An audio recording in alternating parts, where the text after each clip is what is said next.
This week's sponsor is Anchor.fm. In our experience as podcasters, Anchor is the easiest way to make a podcast. Anchor gives you everything you need in one place for free, which you can use right from your phone or computer. They have creation tools that allow you to record and edit your podcast so it sounds great, and they'll distribute your podcast for you so it can be heard everywhere: Spotify, Apple Podcasts, Google Podcasts, and many more. If you're interested in monetizing your podcast, Anchor sets you up with sponsors with no minimum listenership. What could be easier than that? Download the Anchor app or go to anchor.fm to get started.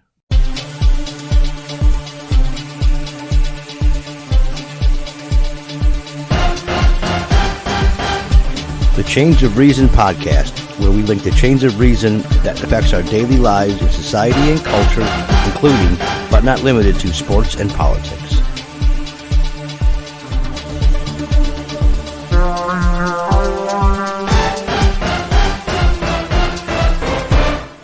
Welcome to the Chains of Reason podcast. I'm your host, DJ Grand, and I'm here with my co-host, Jerry, my brother. Hello. And also with our producer, Ryan. Welcome. Today's topic is about climate change. It's been in the news for a long time, and it's really heightened up with Greta Thunberg's UN speech, and we'll talk about that later if we have time. My contention, it's not that you might want to call me a climate denier, climate change denier. I don't. I know that there is climate change. I just question whether it is actually man-made or what little bit of it comes from man-made. My biggest problem with it is philosophical, because I see it as an anti-prosperity degrowth movement. It is meant to take us back to the cave. So to start off, I like to quote from my favorite philosopher, Ayn Rand. And she wrote this in the late 60s, early 70s. In Western Europe, in the pre-industrial Middle Ages, man life expectancy was 30 years. In the 19th century, Europe's population grew by 300%, which is the best proof of the fact that for the first time in human history, industry gave the great masses of people a chance to survive. If it were true that a heavy concentration of industry is destructive to human life, one would find life expectancy declining in of the more advanced countries, but it has been steadily rising. Here are the figures of the life expectancy in the United States from at the time in the late 60s from the Metropolitan Life Insurance Company. 1900 was 47.3 years. In 1920 was 53 years. In 1940 it rose to 60 years. 1968, which was the last what Ayn Rand gave, it was 70.2 years, and I looked it up myself, and as of 2017, the CDC put it at 78.6 years. So Ayn Rand concludes, anyone over 30 years of age today must give a silent thank you to the nearest, grimiest, sootiest smokestack you can find. I totally agree with that, because capitalism, and here's my biggest problem with it, capitalism is the reason we have the life expectancy we have today. This is the current climate movement. It's basically what they call watermelon. It's green on the outside, but it's red on the inside. It's socialism, and it wants to take us back to pre-industrial days. Ayn Rand called it the pre-industrial revolution, because that's what they're trying to do. They're trying to take us back in time. I don't think that'll help. In fact, I think it's immoral.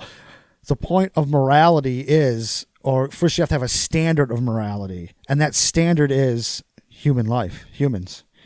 And you can't put anything on that level. If you do, you're being, albeit maybe unwittingly, immoral.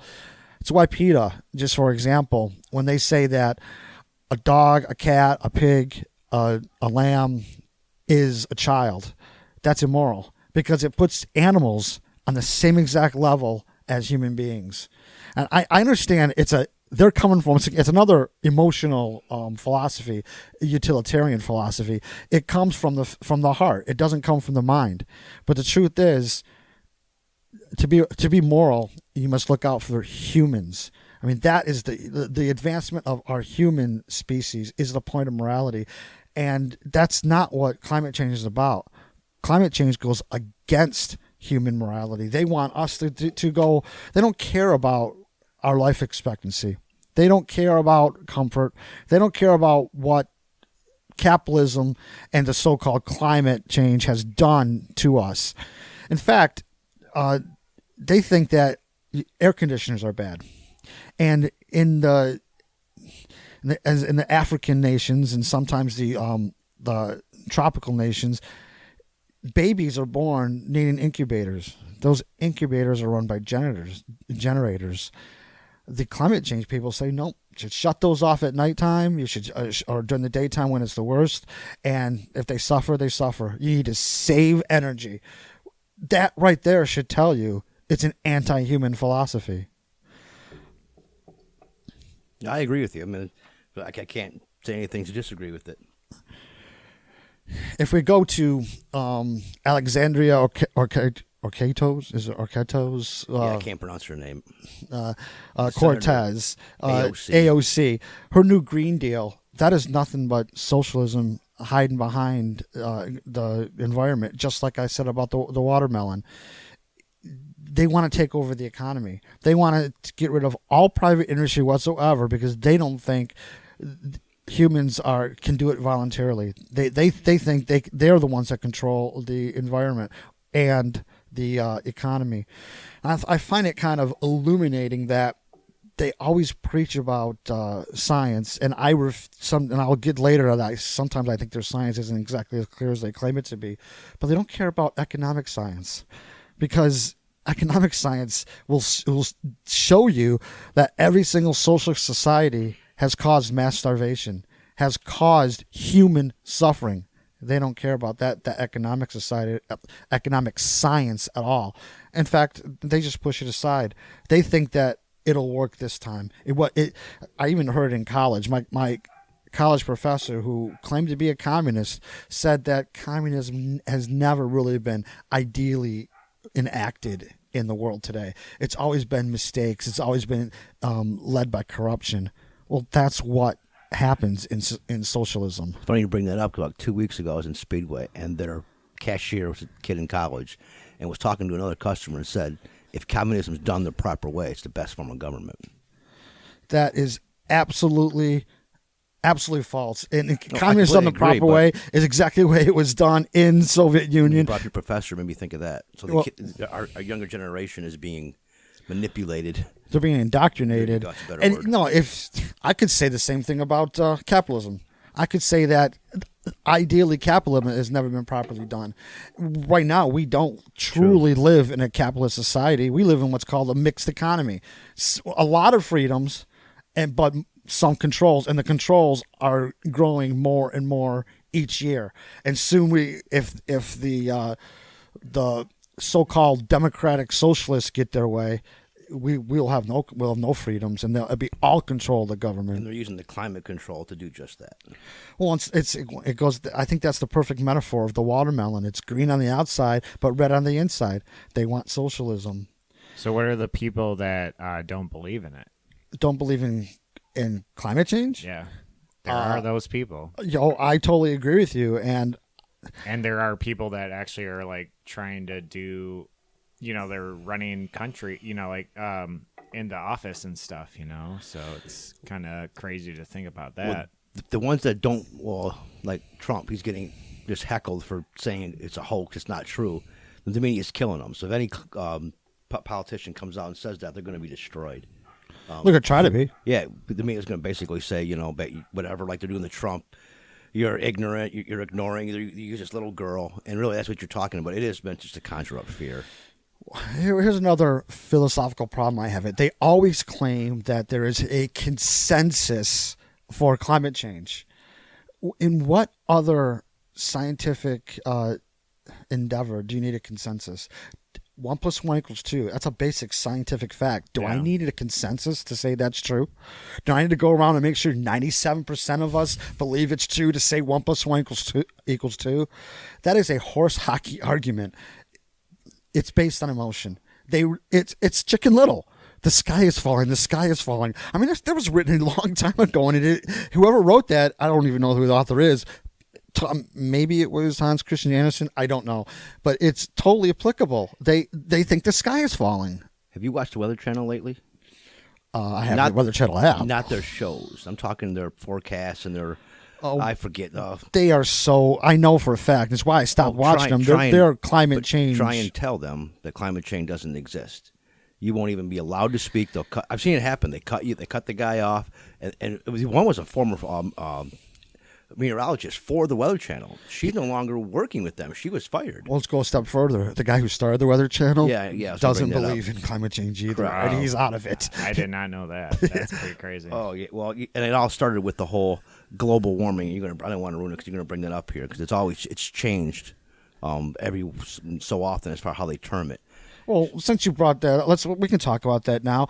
When we were young, and it's like a carbon date me, but when we were young in the 70s in school, the fear was a coming ice age. I remember my teacher saying global cooling. It's going to happen. The next thing is going to be global cooling. And that was all through the 70s. In the early 80s, it started being the panic of acid rain. And all of our crops are going to fail and it's going to be mass starvation. And then shortly after that, in the late 80s, it was the ozone. There was a hole in the ozone. And that's going to cause us all to die. And then in the 90s, it shifted to global warming.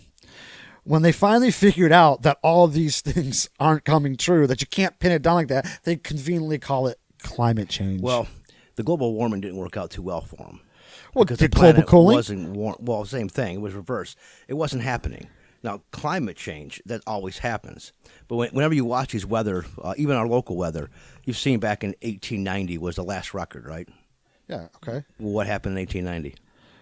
Go ahead, tell me, inform me. Well, was it climate change? You had this temperature, this drastic. I mean, we've had all these whatever phenomenons of weather in way, way back in history, and the Earth took care of itself. There was a huge warming period during the medieval times, long before capitalism and smokestacks. So is humans to blame for that too? It's when you think about it and apply all the facts, it can be an absolute ridiculous argument. Yes, the climate change. It changes. It constantly changes. Like I said, it happened in the medieval times. But the Earth can adapt, and it does. And it has throughout all of its life. Now, I'm going to say my theory for now, there has been a drastic climate change from the weather being warm. It has. But when I was in college, they brought up the Chinese dam, the largest like Hoover Dam ever, and it literally tilted the Earth's axis a small percentage. Now, you do that, that's going to just wreak havoc with the Earth and the jet streams, the hurricanes, everything. Now, it's going to take a while for the Earth, the nature, to find a way, to get you to acclimate itself. The Earth will adapt. Yeah, it will find a way. The globe will adapt. But I remember reading it was a topic of our course of that dam that was built. I mean, it was built. They had a city built for the workers. It's empty. It's a desert town, ghost town now. But this thing was so big, it actually tilted the Earth's axis. Well, I know, and I agree. I started this by saying that it's immoral, that the climate change is actually an immoral philosophy. Here's an example of it brought to life. In one of AOC's recent, I don't know if it was a press conference or just a town hall type meeting, someone started up. Now, this could be a hoax because it sounds just like too good to be true for my side. But a town hall event hosted by Representative Alexandria Ocasio-Cortez took a turn for the bizarre on October 3rd when a woman speaking from the floor urged the eating of babies as a necessary step to fight against climate change. We have only a few months left, the woman said, continuing. I love that you support the Green Deal, but it's not going to get rid of fossil fuel. It's not going to solve the problem fast enough. A Swedish professor said, we can eat the dead people, but that's not fast enough. So I think your next campaign slogan has to be this. We've got to start eating babies. We don't have enough time. There's too much CO2. Does that not give you... That's why it's kind of makes me think this could be a hoax. Someone could have stood up and just... That sounds a little too wild. But it was all over the media. It was all over my Twitter feed. I seen it on Yahoo and I ignored it because it was just ridiculous. Again, they could have paid that lady to say that, or somebody. So the question is, who paid them? I mean, that's right. No, it very well could be. It's almost too good to be true because it shows my argument right down to the core that it's an anti-human philosophy. That they end up... They will look what they're doing with industry, and I'll bring this up very soon about the farming and what they're saying about the cows farting.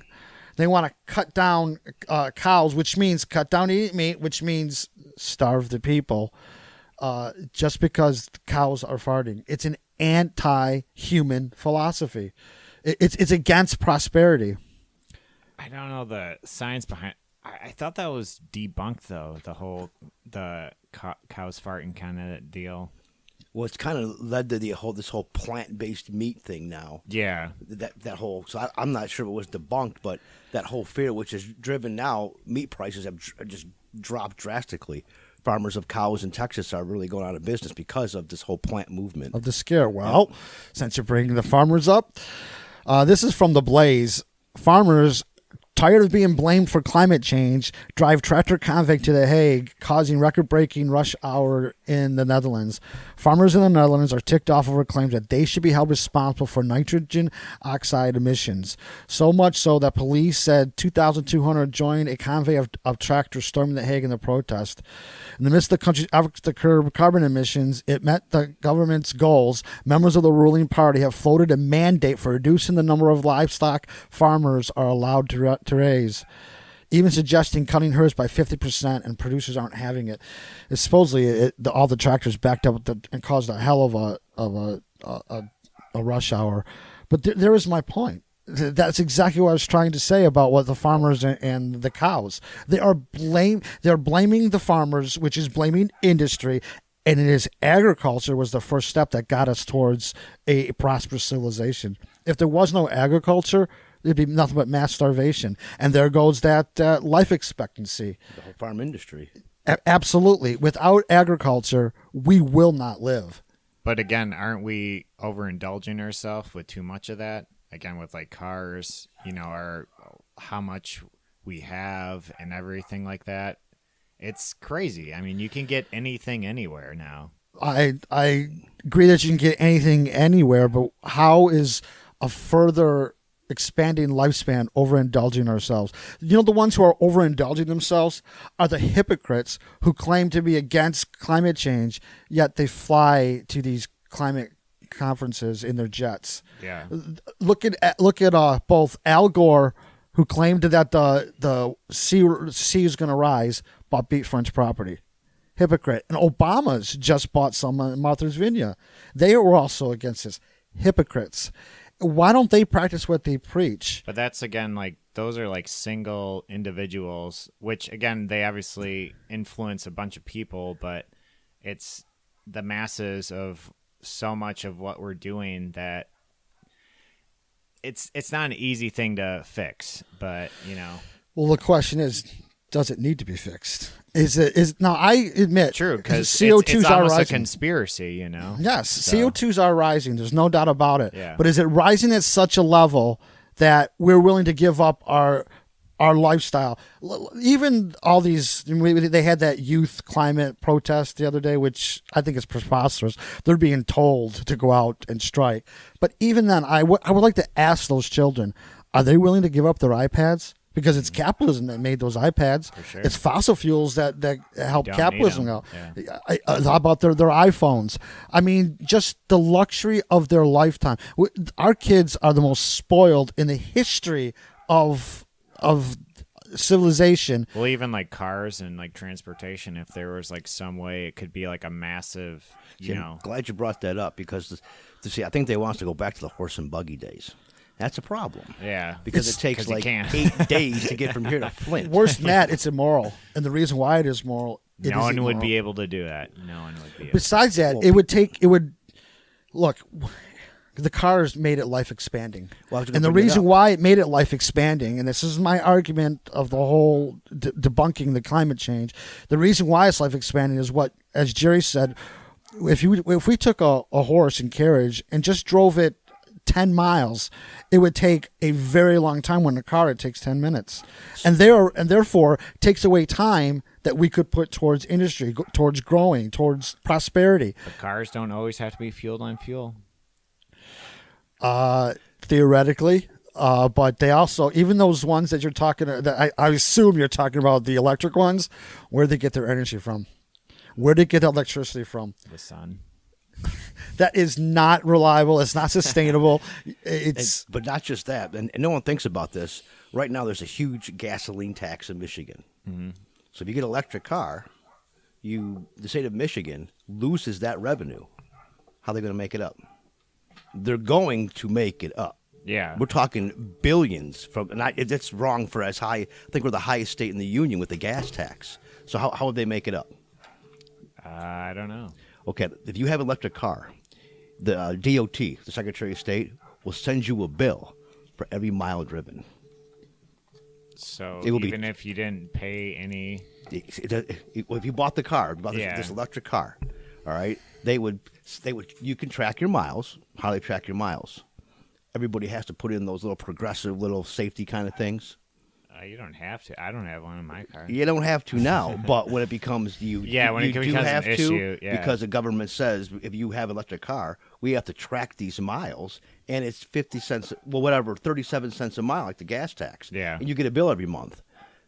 Because the government is not going to lose that revenue, and nobody thinks about that. But losing cars and going back to the horse and buggy will decrease the lifespan. DJ started the whole show off with our lifespan has increased. That will decrease it. Yeah. So I don't think the overindulgent, I mean, I think that increases life. I just think, like DJ said, we're spoiled. And some of our generations are getting, I'll give a good example, the Dream Cruise. That'll be done in 5 years. Do you know why it'll be done? Cars have become outdated. Non-existent. Not just the cars. People love that stuff, though. No. The mechanics that can build those and refix them are dying.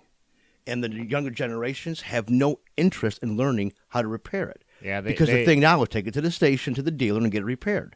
There's a special that they're looking by 2025, there will be no Dream Cruise because these cars won't be able to be maintained. There'll be such a rarity. One guy came and said, if you have one of these cars, sell it now. It will be worthless in 5 years. So, I mean, think about that drastic change right there. And that's an example that I'm kind of using, that our generation, they're being lazy. They're not wanting to fix things on themselves. Yeah. Pay somebody, have someone else do it for you, that kind of mentality. And that's where that vicious cycle comes around. But again, when you get up to where technology is, where things are more efficient that way, where things back in the day, it's like you did need to fix it then. But when you have better stuff now, it's like... Really? Are you saying that cars now, the ones with the computers in the engines today, don't need to be fixed? They don't fail? Everything needs to be fixed. So it's always going to be It's just that. a different kind of But mechanic. Exactly. But to Ryan's point, though, they don't break down as much. Back in the 70s, Ford meant what? Let's say fixed or repaired daily. Much Found more on than road that. dead. That too. Okay, and the Japanese had a better reputation. Okay, then they built them we to can where take this argument. Let's say the washers of our grandma and grandpa's time. Oh, those things were meant they to were the last. spinners. No, but they were meant to last for 10, 15, 20 years. Now they don't even last 5. But nothing lasts forever. It's not about forever. But it's you about. can even- I think they're made to fall apart. But then you even have like the other argument with like phones, which cell phones everyone needs to have, and you have the iPhone that they made it so you had to buy it each year. Doesn't mean it's broken. No, I totally agree So with you. there's like both of those dynamics where it's That's like, that marketing kind of thing, like where Ford puts in a headlight that costs you $1,500 to replace. It's like, You know, why is this breaking down? You never know. So to get back to what we were talking about, at least Yeah. what I was talking about, and when you bring up, or when Jerry brought up the horse and buggy, I would challenge all these kids that win that strike to do what the environmentalists want, only ride their bikes. walk to I work. guarantee you they're going to start complaining then, because they're going to understand what the fossil fuels did and the cars did if they only rode their bikes. And that's what they're pushing for. The UN Agenda 21 and all these rules that are being implemented. I mean, look at Ann Arbor and even Royal Oak. They have these bike paths. And those are mandated because they want more bike riders. Well, and then they have the scooter things you can do, and like the free bike pickups. They have those in Detroit, and they have them in all the cities and stuff where you get like on their app or whatever. And I mean, if you live there, it's actually pretty nice because you would not think about having a vehicle because you could go That's here what to here. I think That's that's what what they want. That's They what want you to to live think. on top of where you work. That's the whole point of UN Agenda That's kind of 21. cool, I think it's though. 'cause Is it it's really? like- I think it is. I'm actually very into that idea. So basically, you're looking at if you're downtown now, and this is with Quicken Loans, because if you want to work for Quicken Loans, you have to live downtown. Okay. You don't need a car. Everything is within that your work Tiger Stadium, gambling, all your entertainment. You do not need to leave that area to live. But again, now, you're being you have- confined now. You You're have being Uber though. No, correct. Well, But once cars are gone, there is no Uber. I'm going I'm taking you're this to going the to further the Mad extreme Max days. when it's all bikes. They want you're you. talking a They motor want you law. confined. They don't want you traveling all around. They don't, Yeah. and There's I. always That's gonna what I be like cars. about my cars. Right now, I can get in my car and I can drive to Florida if I want. I can drive to California if I want. I like that freedom. What that world is scary to me because that takes that away. That's no longer available to me. there is a Rush song in the future. There is a motor law where cars are not allowed. I was going They to bring are that up, not. Red They Barchetta. are I was out- going to bring they that are up. completely outlawed. You got to listen. It's one of the greatest Rush songs there is. You got to It's give true, it. but it's a scary thought that the cars are outlawed. That's and the never car- gonna happen. And the car police come out if you take a car out, and they're not out just to arrest you. You really have to listen to this song. Yeah. I think in a dystopian world, it could very well happen. Look, taking their environmentalism to the extreme, it could very well. If they're going to get rid of cows, and they're going to get rid of cars, They they're could going to. convince the younger generation that cars are damaging the ozone, and you can't use them. And Well, fossil fuels, They and are. You know, you can't say they are not. You know. Once again, yes, there are rising CO2 levels. I can't deny that. It's not they are not the point of the problem for Yes, sure. There's so absolutely. much crap going on. It's I just think industrial, so much you know. other- yes, yeah, yes, there's so much exactly. stuff. People smoking Exactly. cigarettes. You think that doesn't do anything? There's millions of people around the world doing stuff. Well, industry has grown since we were kids in the 70s. You remember what Los Angeles was the biggest complaint in the 70s was? Smog. Smog. You don't hear that anymore, do you? China's well, problem now. Mexico, it's pretty bad. Well, Mexico's not capitalist, are they? Well, not that's like we part are. of our ozone. We're all in the same world Well, let's together. go. Let's talk about that. And even Los Angeles, that's pretty bad. They say Well, it's- that's what I brought up, but Oh, it's yeah, not I'm nearly sorry. what it was back in the 70s. It's been cleaned up. People say It's it's been cleaned up a gotten lot. worse. I think San Francisco's worth with human feces all over the place and homelessness. That is much worse. What are we gonna do about them? But the point, my point about trying to bring up is China and India, all these developing Yeah. countries, they don't have to do anything about their climate until 2030. That's why they're all for this. They want to bring us down while they rise. Yeah. That's I've heard anti-American. nothing about the climate change as America's fault. They're the reason, the culprit for this. The first time you're learning is here in the Netherlands, which is a surprise to me because they've always been blaming the United States for it. Always. Well, before we run out of time, I want to debunk the whole argument that 97% of scientists agree that climate change is real.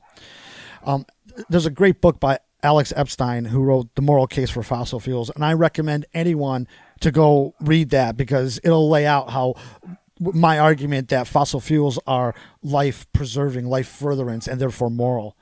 But his argument is saying that the 97% of scientists agree that climate change is real is one of the most illogical and unscientific arguments ever made.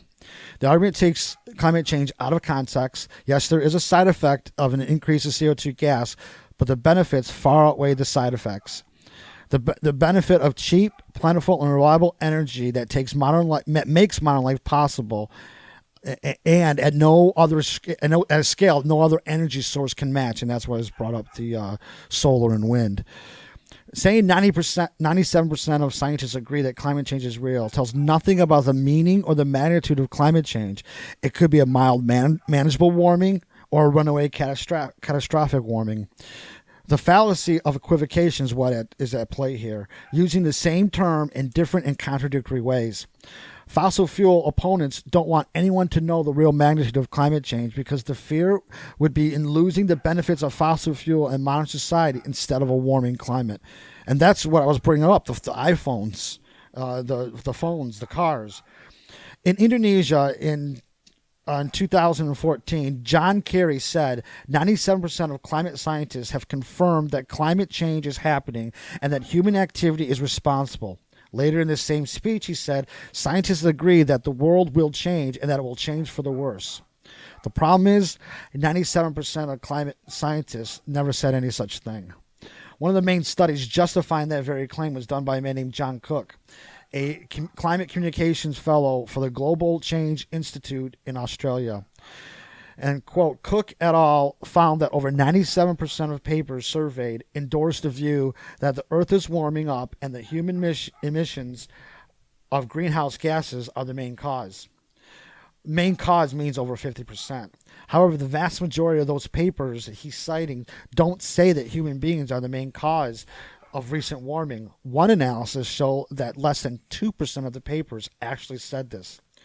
Cook's papers, what he did was he added up those that explicitly said there was man-made warming, but didn't say how much. Then he added papers that didn't even say at all that there was man-made warming, but he thought it was implied. That's how he got his 97%. It's a bogus argument. And it goes back to what I started out in the beginning of this podcast. You don't need consensus. I don't need a consensus to tell me that something is wrong. In fact, it weakens their argument. I don't need a consensus for evolution.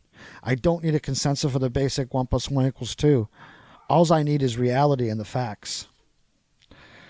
We could go on and on about this, and there is more that could be said, but I just wanted to get out that I really think, as presented today, the climate change argument is immoral.